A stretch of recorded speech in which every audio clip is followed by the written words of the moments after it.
الحمد لله رب العالمين نحمده ونستعينه ونؤمن به ونتوكل عليه ونعوذ بالله من شرور أنفسنا ومن سيئات أعمالنا من يهده الله فلا مضل له ومن يضلل فلا هادي له واشهد ان لا اله الا الله وحده لا شريك له واشهد ان محمدا عبده ورسوله ارسل به الهدى ودين الحق ليظهره على الدين كله ولو كره المشركون اللهم صل على محمد وعلى ال محمد كما صليت على إبراهيم وعلى آل إبراهيم إنك حميد مجيد أما بعد فإن خير الكلام كلام الله وخير السنن سنن محمد صلى الله عليه وسلم وشر الأمور محدثاتها وكل محدثة بدعة وكل بدعة ضلالة أعوذ بالله من الشيطان الرجيم بسم الله الرحمن الرحيم يا أيها الذين آمنوا اتقوا الله حق تقاته ولا تموتن إلا وأنتم مسلمون بسم الله الرحمن الرحيم هو الذي بعث في الأميين رسولا منهم يتلو عليهم آياته ويزكيهم ويعلمهم الكتاب والحكمة وإن كانوا من قبل لفي ضلال مبين يا أيها الناس اتقوا الله وعباد الله ബഹുമാനമുള്ള വിശ്വാസികളെ പ്രപഞ്ചസൃഷ്ടാവായ അല്ലാഹുവിന്റെ വിധിവിലക്കുകൾ അനുസരിച്ച് ജീവിക്കണമെന്ന് എന്നോടെന്ന പോലെ നിങ്ങളോടും ഉണർത്തുകയാണ് വസീയത്ത് ചെയ്യുക.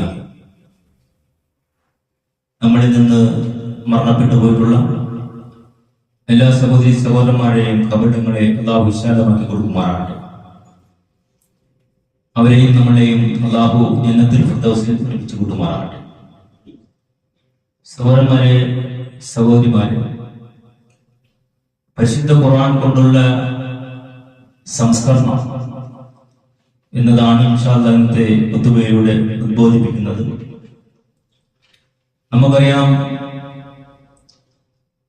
നമ്മുടെ ജീവിതത്തിലെ പല സംസ്കരണ പ്രവർത്തനങ്ങളും നടക്കാറുണ്ട്.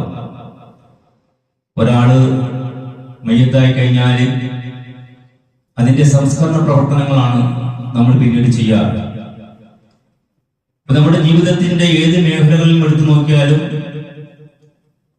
അതിനെ പ്യൂരിഫൈ ചെയ്യുന്നതിന്, സംസ്കരിക്കുന്നതിന് പല പല രീതികളുണ്ട്. പക്ഷേ ലോകത്ത് മനുഷ്യന്റെ ആത്മാവിനെ അല്ലെങ്കിൽ മനുഷ്യ ശരീരത്തെ സംസ്കരിക്കണമെങ്കിൽ അത് പരിശുദ്ധ ഖുർആൻ കൊണ്ട് മാത്രമേ സാധിക്കൂ. ആയതിനാല് നമ്മൾ എങ്ങനെയാണ് പരിശുദ്ധ ഖുർആൻ കൊണ്ട് സംസ്കരിക്കുന്നത് എന്ന ആ രീതി സ്വഹാബിമാരായിട്ടുള്ള ഉത്തമരായിട്ടുള്ള അവരുടെ ജീവിതത്തിലേക്ക് കടന്നു ചെല്ലുമ്പോൾ നമുക്കൊരു സ്വഹാബിയുടെ ചരിത്രം പഠിക്കാം. മർസദ് ബിൻ അബീ മർസദ് റളിയല്ലാഹു അൻഹു. പ്രത്യേകിച്ച് സ്കൂളുകളിലും കോളേജുകളിലും പഠിക്കുന്ന മക്കള് മർസദ് ബിൻ അബീ മർസദ് റളിയല്ലാഹുവിന്റെ ചരിത്രം ജീവിതത്തിൽ പഠിച്ചു വെക്കണം. ദൗർഭാഗ്യകരമെന്ന് പറയട്ടെ, സഹോദരന്മാരെ, സഹോദരിമാരെ, നമ്മുടെ മുസ്ലിം സഹോദരന്മാരെ നടത്തുന്ന സ്കൂളുകളിൽ മക്കളുടെ ജീവിതം ബാല്യം, കൗമാരം, യൗവനം, വാർദ്ധക്യം, ആ രീതിയിൽ നിന്ന് യൗവനത്തിലേക്ക് ചെയ്യേണ്ട കാര്യം ടീനേജ് മക്കൾ ചെയ്യാൻ തുടങ്ങി. പല സ്കൂളുകളിലെയും അവസ്ഥ അങ്ങനെയാണ്. പിന്നീട് ടീച്ചർമാര് അതുപോലെ തന്നെ PTA മീറ്റിംഗിന്റെ കമ്മിറ്റിയുടെ ആൾക്കാരെല്ലാവരും കൂടി മക്കളെ പഠനത്തിന്റെ ഇടക്ക് ഉപദേശിക്കുകയാണ്. പല സ്കൂളുകളിലും PTA കമ്മിറ്റിക്കാർക്ക് ഇതാണ് പണി. നമ്മുടെ മക്കള് എത്രത്തോളം അവരുടെ ജീവിതത്തിലെ ആനന്ദകരമായ ഒരു ജീവിതത്തിലേക്ക് പോവുകയാണ്. അപ്പൊ നമുക്കിത് എങ്ങനെ മനസ്സിലാക്കണമെന്ന് പറഞ്ഞാൽ, മക്കയിലെ ഏറ്റവും സൗന്ദര്യവതിയായ ഒരു പെണ്ണാണ് ഇനാക്ക. ഈ ഇനാക്ക എന്ന് പറയുന്ന പെണ്ണിനെ മർസദ് നബി മർസദ് എന്ന് പറയുന്ന സ്വഹാബി അവരോട് ഒത്തു കഴിഞ്ഞിരുന്നു. അവരൊരു പ്രോസ്റ്റിറ്റ്യൂട്ട് ആയിരുന്നു, വേശ്യയായിരുന്നു. അങ്ങനെ ഇരിക്കുമ്പോഴാണ് അല്ലാഹു റസൂൽ സ്വല്ലല്ലാഹു അലൈഹി വസല്ലമ മദീനയിൽ ഇരിക്കുമ്പോൾ ഈ മർസദ് നബി മർസദ് റളിയല്ലാഹു അൻഹു ഒരു ഡ്യൂട്ടി കൊടുത്തു. അതെന്നാ, പരിശുദ്ധ ഇസ്ലാം സ്വീകരിച്ച പല സ്വഹാബിമാരെയും മക്കയിലെ വീടുകളിൽ ബന്ധിപ്പിച്ചിരിക്കുകയാണ്. അപ്പൊ മർസദ് നബി മർസദ് റളിയല്ലാഹു അൻഹു കുറച്ച് ശക്തിയുള്ള നല്ല കരുത്തനായ സ്വഹാബിയാണ്. വീട്ടിൽ ബന്ധിപ്പിച്ചിരിക്കുന്നു. നമ്മൾ ഈ തൗഹീദൊക്കെ മനസ്സിലാക്കുമ്പോൾ നമുക്ക് അവഹേളനങ്ങൾ, പരിഹാസങ്ങൾ വരുന്നില്ല. അപ്പോഴൊക്കെ അള്ളാഹു നമ്മളെ സംരക്ഷിച്ച് നിർത്തുന്നത് പോലെ അവരുടെ ഈമാൻ കൊണ്ട് അവർ എത്ര ബന്ധനത്തിൽ കടന്നിട്ടും അവര് പരിശുദ്ധമായ ദീനിൽ അടിയുറത്തി നിന്നു. ആ സമയത്താണ് മദീനയിൽ നിന്ന് മക്കയിലേക്ക് മർസദ് നബി മർസദ് റളിയല്ലാഹു അൻഹു വരുന്നത്. ചില സ്വഹാബിമാരെ മോചിപ്പിക്കാൻ വേണ്ടി, ബന്ധസ്ഥരായിട്ടുള്ള സ്വഹാബിമാരെ മോചിപ്പിക്കാൻ വേണ്ടി. അങ്ങനെ ഒരു രാത്രി സമയത്ത് ഒരു സ്വഹാബിനെ ബന്ധിപ്പിച്ചിരുന്ന വീടിന്റെ അടുത്തേക്ക് പോകുമ്പോൾ മർസദ് നബി മർസദ് റളിയല്ലാഹു അൻഹു കഴിഞ്ഞുകൂടിയ ജാഹിലിയ്യ കാലത്ത് കഴിഞ്ഞുകൂടിയിരുന്ന ഇനാക്ക എന്ന് പറയുന്ന പെണ്ണ് രാത്രിയിൽ ഇദ്ദേഹത്തെ കണ്ടു, സ്വഹാബിനെ കണ്ടു. അവരാ മർസദിന്റെ അടുത്തേക്ക് വന്നിട്ട് പറഞ്ഞു, ഇന്ന് രാത്രി നമുക്ക് ഒന്നിച്ചു കഴിയാം. ആ സമയത്ത് മർസദ് നബി മർസദ് റളിയല്ലാഹു അൻഹു പറഞ്ഞു, ഞാനിന്നൊരു മുസ്ലിമാണ്, ഞാൻ മുസ്ലിം. അതുപോലെ തന്നെ അല്ലാഹു സിന എന്ന് പറയുന്നത് അത് നമുക്ക് വിരോധിച്ചിട്ടുണ്ട്, നമുക്ക് പാടില്ല എന്ന് പറഞ്ഞു. സഹോദരന്മാരെ അത്രയും നാള് എൻജോയ്മെന്റ് ചെയ്ത് കഴിഞ്ഞിരുന്ന പെണ്ണ് അവളൊരു പിശാചിനെ പോലെ പെരുമാറി. അവിടെ കിടന്ന് ബഹളം വെച്ചു. ആ നാട്ടിലുള്ള മക്കയിലുള്ള എല്ലാ ആൾക്കാരെയും വിളിച്ചു വരുത്തി. എന്താ, അതൊരു പ്രതികാര നടപടിയാണ്. നമ്മൾ മനസ്സിലാക്കേണ്ടത്, ഇന്നലെ ബാംഗ്ലൂര് 20 വയസ്സുള്ള ഒരു പെൺകുട്ടിയെ അത്രയും നാളെ സ്നേഹിച്ച ഒരു ചെറുക്കൻ കുത്തിക്കൊന്നു. ഈ പ്രതികാര നടപടിയാണ് സഹോദരന്മാരെ ഇനാക്ക എന്ന് പറയുന്ന ആ പെണ്ണ് ലോകത്ത് കാട്ടിക്കൊടുത്തു. അവിടെ ആഗ്രഹം സാധിച്ചില്ല. ഉടനെ നാട്ടുകാരെല്ലാരും വിളിച്ചു വരുത്തി, ഇതാ മർസദ് ഇവിടെ വന്നിരിക്കുന്നു, നിങ്ങളുടെ സഹോദരന്മാരെ, നിങ്ങളുടെ ആൾക്കാരെ കൊണ്ടുപോകാൻ വേണ്ടി മദീനയിൽ നിന്ന് വന്നിരിക്കുന്നു ബഹളം വെച്ചപ്പോൾ മർസദ് നബി മർസദ് റളിയല്ലാഹു അൻഹു ഒരു മലയിലെ പോലെ അഭയം തേടുകയും പിന്നീട് അവിടുന്ന് രക്ഷപ്പെടുകയാണ് ചെയ്തത്. സഹോദരന്മാരെ നമ്മുടെ ജീവിതത്തിൽ ഈ ലവ് അഫയേഴ്സും അതുപോലെയൊക്കെ നടക്കുന്ന ആൾക്കാർക്ക് അവസാനം സംഭവിക്കുന്നത് ഇനാക്ക എന്ന് പറയുന്ന പെണ്ണിന്റെ പ്രതികാര നടപടി. അതുകൊണ്ട് ചെറിയ മക്കള് അവരുടെ ജീവിതത്തിലെ എന്താണോ ചെയ്യേണ്ടത്, അവർ ചെറിയ മക്കൾക്ക് LKG UKG ഒക്കെ പഠിക്കുമ്പോൾ ദുആകൾ പറഞ്ഞു കൊടുക്കും. പിന്നീട് അവർ ഗുലാം ആവുന്നു. ആ സമയത്ത് അവർക്ക് വേണ്ട ക്ലാസ്സുകൾ കൊടുക്കുന്നു. അതുപോലെ തന്നെ ഫിത്നി യുവാക്കളാവും. ആ സമയത്ത് വേണ്ട ക്ലാസ്സുകൾ കൊടുക്കും. അപ്പോൾ യുവാക്കൾക്ക് വേണ്ട ക്ലാസ്, വിവാഹത്തിൻ്റെതായ വിഷയങ്ങള് മക്കള് തലതിരിഞ്ഞ് പഠിക്കാൻ തുടങ്ങും. ഏത് ബാല്യം, കൗമാരം, യൗവനം, അതിന് യൗവനത്തിൽ ചെയ്യേണ്ട കാര്യങ്ങൾ നമ്മുടെ മക്കള് എന്തായിട്ട് കൗമാരത്തിൽ, ടീനേജ് പ്രായത്തിൽ പഠിക്കാൻ തുടങ്ങും. എന്താണ് അങ്ങനെ വരാനുള്ള കാരണം? നമ്മൾ പരിശുദ്ധ ഖുർആൻ കൊണ്ട് സംസ്കരിച്ചില്ല, അതാണ് കാരണം. നമ്മുടെ മനസ്സിനെ, നമ്മുടെ ഹൃദയത്തെ മാറ്റിവെക്കും, അല്ലെങ്കിൽ അതിനെ സംസ്കരിക്കാനുള്ള പരിശുദ്ധമായ ഗ്രന്ഥം നമ്മൾ മാറ്റിവെക്കും. സഹോദരന്മാരെ അങ്ങനെ ആദ്യമേ മർസദ് നബി മർസദ് റളിയല്ലാഹു അൻഹു പറഞ്ഞു മാറി നിന്നു. പിന്നീട് ഈ മഹാൻ സ്വഹാബി ചിന്തിക്കുക, ഒരു വേളയിൽ ഞാൻ കുറെ നാള് ജാഹിലിയ്യ കാലത്ത് ഈ പെണ്ണിന്റെ കൂടെ ജീവിച്ചിട്ട് ഇവിടെ അങ്ങോട്ട് വിവാഹം കഴിച്ചാൽ എന്താ?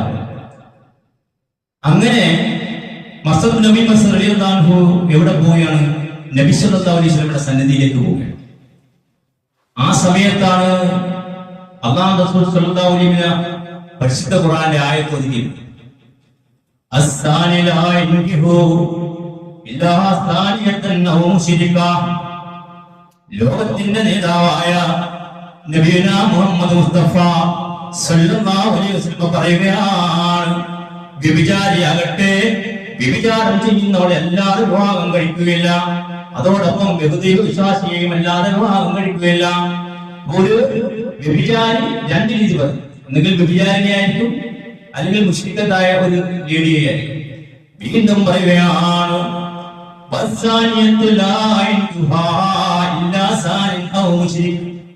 അല്ലെങ്കിലോ തിരിച്ചു പറഞ്ഞു, വ്യഭിചാരിയാകട്ടെ, പെണ്ണ് വ്യഭിചാരം നൽകുന്ന പെണ്ണാകട്ടെ, അവളെന്താ വ്യഭിചാരിയോ അല്ലെങ്കിൽ ഒരു ബഹുദൈവ വിശ്വാസിയായ പുരുഷനെയും വിവാഹം കഴിക്കുന്നു. വീണ്ടും പരിശുദ്ധ ഖുർആൻ പറയുകയാണ്,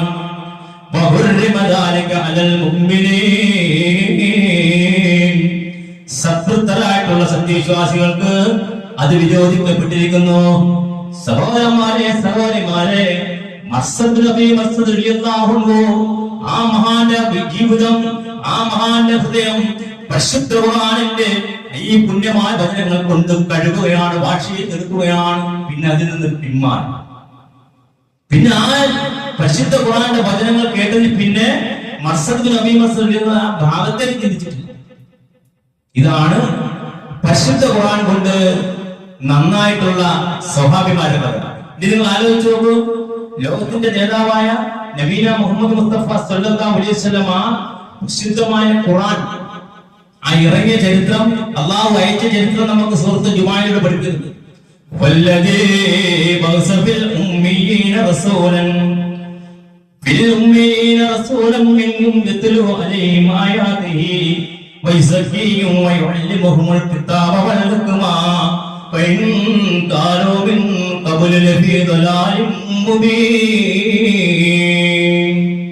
അല്ലാഹുവിന്റെ വിശേഷണങ്ങളൊക്കെ പറഞ്ഞതിന് ശേഷമാണ് അവനാകുന്നു ബഅസ ഫിൽ ഉമ്മീന റസൂലൻ, അല്ലാഹു അക്ഷരജ്ഞാനമില്ലാത്തവരുടെ ഇടയിൽ നിന്ന് ഒരു ദൂതനെ അയച്ചവൻ.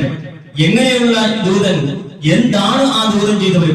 യത്ലൂ അലൈഹിം, അവർക്ക് ഓതിക്കൊടുത്തു, ആയാതിഹി, അല്ലാഹുവിന്റെ ദിക്റുകൾ ഓതിക്കൊടുത്തു, വയസക്കീഹിം, വയസക്കീഹിം. ഇത് സഹോദരന്മാരെ, സഹോദരിമാരെ, ചെറുപ്പക്കാർ, ചെറിയ മക്കൾ, നമ്മൾ ഉമ്മ ഉപ്പ ആരൊക്കെയാണ് ഈ വാക്ക് വയസക്കീഹിം വയുഅല്ലിമുഹുൽ കിതാബ വൽ ഹിക്മ?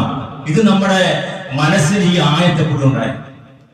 നമ്മൾ സംസ്കരിച്ചെടുത്തു. അല്ലാഹു പ്രവാചകനെ വിട്ടിട്ട് വെറുതെ നബി സല്ലല്ലാഹു അലൈഹി വസല്ലം അയച്ചതല്ല.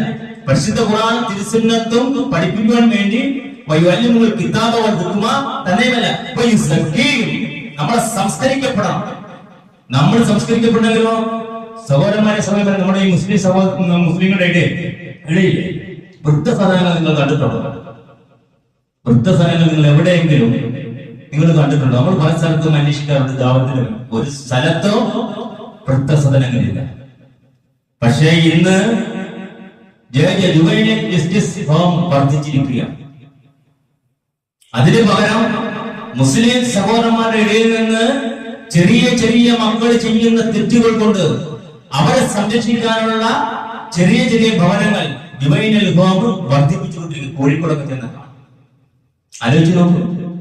വൃദ്ധസദനങ്ങളില്ല, പകരം ചെറിയ ചെറിയ മക്കള് തെറ്റുകൾ ചെയ്ത് അവരെ നിർഗുണ പാഠശാലയിലേക്കാക്കുക. നല്ല പാഠങ്ങൾ കൊടുക്കാൻ. എന്തുകൊണ്ട് അങ്ങനെ സംഭവിച്ചത്? നമ്മുടെ മക്കൾക്ക് പരിശുദ്ധ ഖുർആനിന്റെ അധ്യാപനങ്ങൾ, ഹദീസിന്റെ വിജ്ഞാനങ്ങൾ അവർക്ക് ലഭിക്കുന്നില്ല.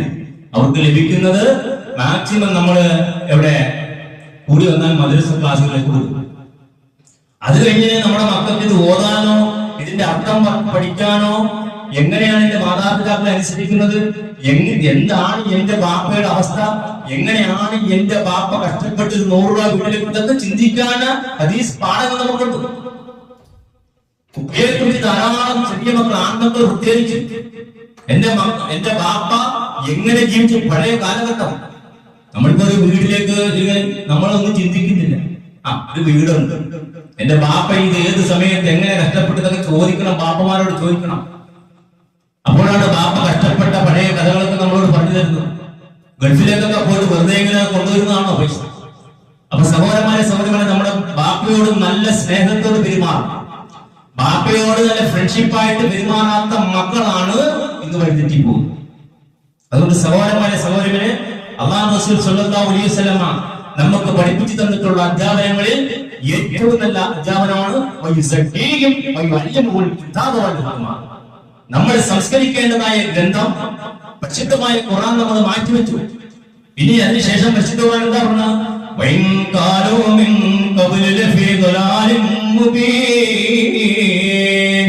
ഈ സംസ്കരിക്കുന്നതിന് മുമ്പ് എന്തായിരുന്നു അവസ്ഥ? ഈ ആരായിരുന്നു? വ്യഭിചരിച്ച് നടന്നിരുന്ന ഒരു വ്യക്തിയായിരുന്നു. പിന്നീട് ആ മഹാനവറുകള് പരിശുദ്ധ ഖുർആൻ കൊണ്ട് സംസ്കരിച്ചു കഴിഞ്ഞപ്പോൾ ആ മഹാനവറുകളെ റളിയല്ലാഹു അൻഹു എന്ന് നമ്മൾ പറയും. അതാണ് സഹോദരന്മാരെ പരിശുദ്ധ ഖുർആനിന്റെ അത്ഭുതകരമായ സംസ്കരണം നമ്മുടെ ജീവിതത്തിൽ വന്നാലുണ്ടായ മാറ്റം. അതുകൊണ്ട് നമ്മുടെ മക്കളെ, നമ്മുടെ ചെറിയ മക്കളെ, പെൺകുട്ടികളെ പരിശുദ്ധമായ ഖുർആൻ കൊണ്ട് സംസ്കരിക്കുന്ന രീതി, അത് സ്വഭാവത്തിന്റെ ചരിത്രത്തിലൂടെ നമ്മൾ പഠിപ്പിച്ചു കൊടുക്കാൻ നമ്മൾ തയ്യാറാകണം. അങ്ങനെ വിശ്വാസികളിൽ അല്ലാഹു നമ്മെ എല്ലാവരെയും ഉൾപ്പെടുത്തി അനുഗ്രഹിക്കുമാറാകട്ടെ.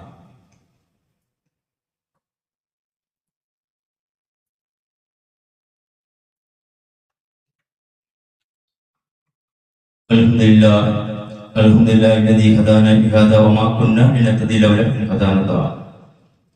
ഒരിക്കൽ കൂടി അല്ലാഹുവിന്റെ വിധിവിലക്കുകൾ അനുസരിച്ച് ജീവിക്കണമേ എന്ന് എന്നോടെന്ന പോലെ നിങ്ങളോടും ഉണർത്തി അനുവദിച്ചിരിക്കുക. സഹോദരന്മാരെ, നമ്മുടെ ജീവിതത്തില് നമ്മൾ ചെയ്യുന്ന പ്രവർത്തികളിൽ പോലും തഖ്വ ഉണ്ടാവണമെങ്കിൽ നമ്മൾ അല്ലാഹുവോട് പ്രാർത്ഥിക്കണം. അതുകൊണ്ടാണ് അല്ലാഹുമ്മ ആതി നഫ്സി തഖ്വാഹ എന്നുള്ള പ്രാർത്ഥന നബി സല്ലല്ലാഹു അലൈഹി വസല്ലം നമുക്ക് പഠിപ്പിച്ചു. അതുപോലെ തന്നെ അല്ലാഹുവേ നീ എന്നെ സംസ്കരിക്കപ്പെടണമെന്ന. എന്തുകൊണ്ടാണ് സംസ്കരിക്കപ്പെടുന്നത്? ഈ പരിശുദ്ധ ഖുർആൻ തിരുസംഗത്തും കൊണ്ട് നമ്മൾ സംസ്കരിക്കപ്പെടണം. അല്ലാഹുവേ സംസ്കരിക്കപ്പെടുന്നതിൽ ഏറ്റവും നല്ല സംസ്കരിക്കപ്പെടുന്നവൻ നീയാണ്. അതുകൊണ്ട് സഹോദരന്മാരെ നമ്മുടെ ജീവിതത്തിലെ പരിശുദ്ധ ഖുർആൻ കൊണ്ട് സംസ്കരിക്കപ്പെടണമെങ്കിൽ നമ്മൾ ആ പരിശുദ്ധ ഖുർആനായിട്ട് ഹൃദയം ബന്ധിപ്പിക്കണം. അതിന്റെ അർത്ഥങ്ങൾ നമ്മൾ പഠിക്കാൻ നമ്മൾ ശ്രദ്ധിക്കണം. നിങ്ങൾ കഴിഞ്ഞ ദിവസം കേരളത്തിലെ വളരെ വളരെ ഗൗരവമായ ഒരു വിഷയമുണ്ട്. ഒരു പെൺകുട്ടി അവിടെ സ്കൂളിലേക്ക് മഫ്തയിട്ടിട്ട് ചെന്നപ്പോൾ അവരുടെ ടീച്ചർ ക്രിസ്ത്യൻ സ്കൂളാണ്, അതുപോലെ ശിരോവസ്ത്രം ധരിച്ചിരിക്കുന്ന ആ സിസ്റ്റർ പറഞ്ഞു, നിങ്ങൾക്ക് ഇത് പാടില്ല, സ്കൂളിൽ പാടില്ല, സ്കൂളിലെ യൂണിഫോം വിരുദ്ധമായിട്ട് മഫ്തയിടാൻ പാടില്ല. സഹോദരന്മാരെ ഇമാം ഇബ്നു കസീർ റഹിമഹുല്ലാ ഈ വല്ലദീ ബഅസഫിൽ ഉമ്മീന റസൂലൻ മിൻഹും ആയാതിഹി എന്നുള്ള ആ പരിശുദ്ധ ഖുർആന്റെ തഫ്സീറിൽ ഇതേ വിഷയം നമുക്ക് പഠിക്കുന്നത്. വേദഗ്രന്ഥം ലഭിച്ച ആൾക്കാർ അതിൽ നിന്ന് വഴിതെറ്റി പോകുന്ന വിഷയം പറയുന്ന സ്ഥലത്ത് ഇമാം ഇബ്നു കസീർ റഹിമഹുല്ലാ വിശദീകരിക്കുന്നുണ്ട്. വേദഗ്രന്ഥം കിട്ടിയ ആൾക്കാര് എന്ന് പറയുന്നു. അവർക്ക് കിട്ടിയ വേദഗ്രന്ഥം അവരെന്ത് ചെയ്തു? അവര് മാറ്റിമറിച്ചു, അവര് തിരുത്തി.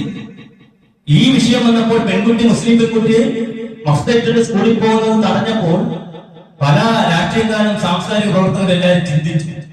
അങ്ങനെ ക്രിസ്ത്യാനി വിഭാഗത്തില് ഈ മഫ്തയുടെ വിഷയം എന്താണെന്ന് പഠിച്ചു. അപ്പോഴാണ് ബൈബിളിൽ കൊരിന്ത്യർ എന്ന് പറയുന്ന അധ്യായത്തിന്റെ 5-ഉം 6-ഉം വചനങ്ങളിൽ മഫ്തയുടെ വിഷയം പഠിപ്പിച്ചു കൊടുക്കുന്നത്. എന്താ പറയുന്നത്? മുസ്ലിം സഹോദരങ്ങൾക്ക് മാത്രമല്ല, ക്രൈസ്തവ സഹോദരന്മാരായിട്ടുള്ള പെൺകുട്ടികൾ അവിടെ ആരാധന വേലകളിലും അല്ലാത്തപ്പോഴും അവള് തലമറക്കുന്നത് അവർക്ക് നിർബന്ധമാണ്.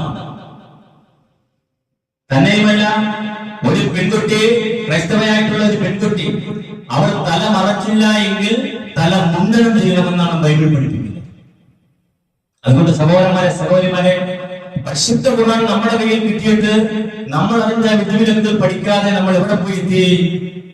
കഴിഞ്ഞ ദിവസം പണ്ഡിതന്മാര് സമൂഹത്തിന് പഠിപ്പിച്ചു കൊടുത്തൊരു ദിക്ർ നിങ്ങൾ കണ്ടു. അല്ല ജാമോസ്, ഞാൻ പോത്താണ്, അന കൽബ്, ഞാൻ ഡോഗാണ്, അന ഹിംസ്, ഞാൻ പന്നിയാണ്. ഇതേപോലത്തെ അവസ്ഥയില് മുസ്ലിം സഹോദരന്മാരെ അധപ്പതിക്കാനുള്ള കാരണം എന്താ? നമ്മൾ ചിന്തിക്കണ്ടേ? പഠിപ്പിച്ചു തന്നിട്ടുള്ള പരിശുദ്ധ ഖുർആൻ മാറ്റിവെച്ചിട്ട്, പരിശുദ്ധ ഖുർആൻ തിരിച്ചെടുത്ത് മാറ്റിവെച്ചിട്ട് നമ്മൾ എന്തോ ആയിട്ട് പോവുകയാണ്. അപ്പൊ ആൾക്കാര് അവരുടെ വേഷവിധാനങ്ങളും ഒരു പച്ച തട്ടമൊക്കെ കാണുമ്പോൾ നമ്മൾ എന്താ വിചാരിക്കുന്നത്? ഭക്തിയുള്ള ആള്, അതിന് ഭക്തിയുള്ള ആള്, ഈമാനുള്ള ആള്. ഒരിക്കലും നമ്മൾ അങ്ങനെ വിചാരിക്കേണ്ട. നമ്മൾ അല്ലാഹുവോട് ചോദിക്കുന്നു, അല്ലാഹുവേ എന്റെ ശരീരത്തിന് നീയാണ് തഖ്വ തരേണ്ടത്, നീയാണ് സംരക്ഷിക്കപ്പെടേണ്ടത്. അല്ലാതെ ആരെങ്കിലും കാണുമ്പോൾ, ഒരു പച്ചവസ്ത്രം കാണുമ്പോൾ, ഏതെങ്കിലും തലക്കെട്ട് കെട്ട് കാണുമ്പോൾ നല്ല ഭക്തിയുള്ളവനാണ്. ആ ഭക്തിയുള്ള ആൾക്കാരാണ് ഈ പരിശുദ്ധ ഖുർആൻ മാറ്റിവെച്ചുകൊണ്ട് ജനങ്ങളെ വഴിതെറ്റിപ്പിക്കുന്ന ദിക്റുകൾ ചൊല്ലുന്നു. എത്ര ദൗർഭാഗ്യവൻ, എത്ര നമുക്ക് മുസ്ലിം സമൂഹത്തിൽ മോശമാണെന്ന് ചിന്തിച്ചു നോക്കും. തന്നെയുമല്ല സഹോദരന്മാരെ, മുസ്ലിം സഹോദരന്മാരുടെ ഇടയിൽ കൗൺസിലിംഗ് ആ ആൾക്കാർ ഡോക്ടർമാരൊക്കെ വർദ്ധിക്കുന്നു. ചോദിക്കുമ്പോൾ കൗൺസിലറിന്റെ ഡോക്ടർ, ഈ കൗൺസിലിന്റെ ഡോക്ടർ ആ കൗൺസിലർ ചെയ്യാൻ പറ്റുന്ന ഭാര്യ ഭർത്താക്കളോടോ അല്ലെങ്കിൽ ചെറിയ മക്കളോടോ അവരുടെ ജീവിതം എങ്ങനെ ഞങ്ങൾ ഇങ്ങനെ ആയെന്ന് വിശദീകരിച്ചാൽ എങ്ങനെയാണ്? ഞാനൊരു കൗൺസിലറാണ്, ഞാൻ ഈ കൗൺസിൽ ചെയ്യുന്ന ആളാണ്, ഞാൻ എങ്ങനെയാണ് ഇങ്ങനെ ആയെന്ന് അവർക്ക് വിചാരിക്കും. അവിടെ ക്ലാസ്, വേറെ ക്ലാസ്സുകൾ എടുത്തപ്പോൾ ഞാൻ 2-3 ആൾക്കാരെ ക്ലാസ് എടുത്തപ്പോൾ എന്താ അവര് പരിശുദ്ധ ഖുർആന്റെ ആയത്തുകൾ ഓതുന്നു, സ്വഹാബിമാരുടെ ചരിത്രം പഠിപ്പിക്കുന്നു, പറയുന്നു. അങ്ങനെയാണ് അവരങ്ങനെയായിട്ട് മാറിയത്. ഇതങ്ങ് പഠിപ്പിച്ചു കൊടുത്താൽ പോരെ? വഴിതെറ്റിപ്പോയ ആൾക്കാരോട്, മക്കളോട് പറഞ്ഞു കൊടുക്കണം, മോനെ നീ ഈ സ്വഹാബിയുടെ ചരിത്രം പഠിക്കണം. നമ്മുടെ ബാപ്പയും ഉമ്മയെയും നിനക്ക് ബഹുമാനിക്കണമെന്നുണ്ടോ? വലിയ ഇസ്രായേൽ എന്ന് പറയുന്ന ഖുർആനിലെ ഇത്രാമത്തെ വചനം നീ പഠിച്ചു വെക്കണം. അതുപോലെ പരിശീലനവുമായിട്ട് ബന്ധപ്പെടുന്ന ആളാണോ നീ? അവരെ സംസ്കരിക്കപ്പെടണമെങ്കിൽ അനിസ്ലാം സൂറത്തിലെ വഴിയുമായിട്ട് ബന്ധപ്പെട്ട ആയത്തുകൾ കൊണ്ട് പഠിപ്പിച്ചു കൊടുക്കണം. ഇതെന്ന് പറഞ്ഞാൽ പോലെ. അതുകൊണ്ട് സഹോദരന്മാരെ ലോകത്തുള്ള എല്ലാ മനുഷ്യരെയും സംസ്കരിക്കുന്നുള്ള പരിശുദ്ധമായ ഗ്രന്ഥം നമ്മൾ മാറ്റിവെച്ചു കഴിഞ്ഞപ്പോഴാണ് ഞാൻ പോത്താണ് എന്നുള്ള അവസ്ഥയിലേക്ക് മനുഷ്യൻ അധപ്പതിച്ചു. ഇതിലും വലുത് മനുഷ്യൻ അധപ്പതിക്കാറുണ്ട്. ചിന്തിച്ചു, ഇതിലും വലുതായിട്ട്, ഇതിലും തലന്താണ് ഒരു വാക്ക് ഒരു മുസ്ലിമിന് പറയാൻ പറ്റുന്നതാണോ?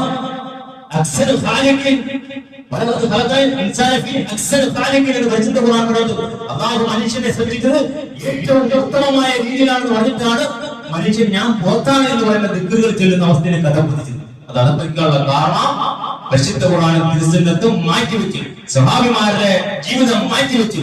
പിന്നെ എന്തെങ്കിലുമായിട്ട് ഈ പരിശുദ്ധ ഖുർആൻ തിരുസുന്നത്തിന് വിരുദ്ധമായിട്ടുള്ള കാര്യങ്ങളുമായിട്ട് മുമ്പോട്ട് പോകുന്നത് കൊണ്ടാണ് അള്ളാഹുവിന്റെ ശാപം കിട്ടിയ വിഭാഗം ആൾക്കാര് പോത്താണ്, കൽബാണ്, വന്യാണ് എന്നുള്ള അവസ്ഥയിലേക്ക് എത്തി. രണ്ടാമതൊരു കാര്യം നമ്മൾ ചിന്തിക്കണം സഹോദരന്മാരെ, ഇന്ന് ലോകത്ത് ഏറ്റവും സത്യസന്ധമായിട്ടുള്ള മീഡിയ വർക്ക് ചെയ്യുന്നവർക്ക് ജീവിക്കാനാവും, അവരെ കൊന്നുകളയുന്ന അവസ്ഥയിലേക്കാണ്. സാലിഹ് അൽ-യൗഫാഫി എന്ന് പറയുന്ന ഫലസ്തീനിലെ ഏറ്റവും നല്ല മാധ്യമ പ്രവർത്തനം, അദ്ദേഹം ഇമാമത്തിന് പരിശുദ്ധ ഖുർആൻ ഓതുന്ന വീഡിയോ ഒക്കെ വന്നിട്ടുണ്ട്, നിങ്ങൾ കേട്ടു നോക്കും. ആ 28 വയസ്സ് മാത്രം പ്രായമുള്ള മാധ്യമ പ്രവർത്തകൻ ഫലസ്തീനിൽ ഇസ്രയേലിൽ നടക്കുന്ന കിരാതമായിട്ടുള്ള കൊലപാതകമെല്ലാം പുറത്തു കൊണ്ടുവന്ന ചെറുപ്പക്കാരനാണ്. എന്താ കാരണം? അവിടെ ശത്രുക്കൾ ലക്ഷ്യം വെച്ചു, ഇവൻ പരിശുദ്ധ ഖുർആൻ പഠിച്ചവനാണ്, ഇവൻ പരിശുദ്ധ ഖുർആൻ പഠിച്ചുകൊണ്ട് മുസ്ലിം സമൂഹത്തിലേക്ക് ഇറങ്ങിയാൽ ആ സമൂഹം രക്ഷപ്പെടും. യഹൂദികളായിട്ടുള്ള, കിരാതരായിട്ടുള്ള, ദുഷ്ടരായിട്ടുള്ള ആൾക്കാർ ആ ചെറുപ്പക്കാരനെ ഉന്നം വെച്ചു. സഹോദരന്മാരെ, ഫലസ്തീനിലെ അവിടെ നടക്കുന്ന ഏറ്റവും ദുഷ്ടപരമായിട്ടുള്ള കൊലപാതകങ്ങളെല്ലാം പുറത്തു കൊണ്ടുവന്ന നല്ല നല്ല വീഡിയോ ആൾക്കാർ, ജേർണലിസ്റ്റുകളെ എല്ലാം എത്ര പേരെയാണ് ഇല്ലാതെ. അതുകൊണ്ട് ഇന്ന് തിന്മയെ എതിർക്കുന്ന സോഷ്യൽ മീഡിയയിലെ വർക്കേഴ്സിന് ജീവിക്കാൻ പറ്റാത്ത അവസ്ഥ വന്നു. ഇവിടെയൊക്കെ നമ്മൾ പതറാതെ സത്യം സത്യമായിട്ട് വിളിച്ചു പറയുന്ന അവസ്ഥയിലേക്ക്, നീതി നീതിയായിട്ട് കാട്ടിക്കൊടുക്കുന്ന അവസ്ഥയിലേക്ക്, ധർമ്മം ധർമ്മമായിട്ട് നിലനിൽക്കുന്ന അവസ്ഥയിലേക്ക് നമുക്ക് മുന്നേറണമെങ്കിൽ നമുക്ക് കൂട്ടുകാരനായിട്ട്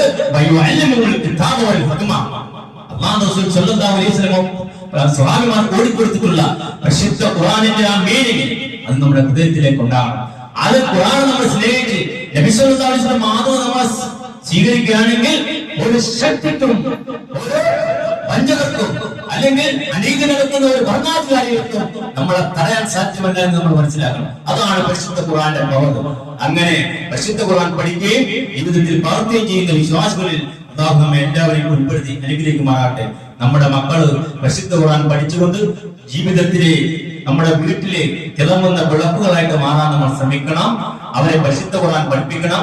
അതുപോലെ തന്നെ അവര് നമ്മുടെ വീട്ടിലെ ഉറങ്ങുന്നതിന് മുമ്പ് നമ്മുടെ മക്കളെ സുഹൃത്തുൽ മുൾക്ക് അതുപോലെ സുഹൃത്ത് സജദയൊക്കെ ഓതിയിട്ട് കിടക്കുന്നുണ്ടോ അതിന്റെയെങ്കിലും അർത്ഥം അവര് പഠിക്കുന്ന രീതിയിൽ നമ്മൾ അവരെ ശ്രദ്ധിക്കണം.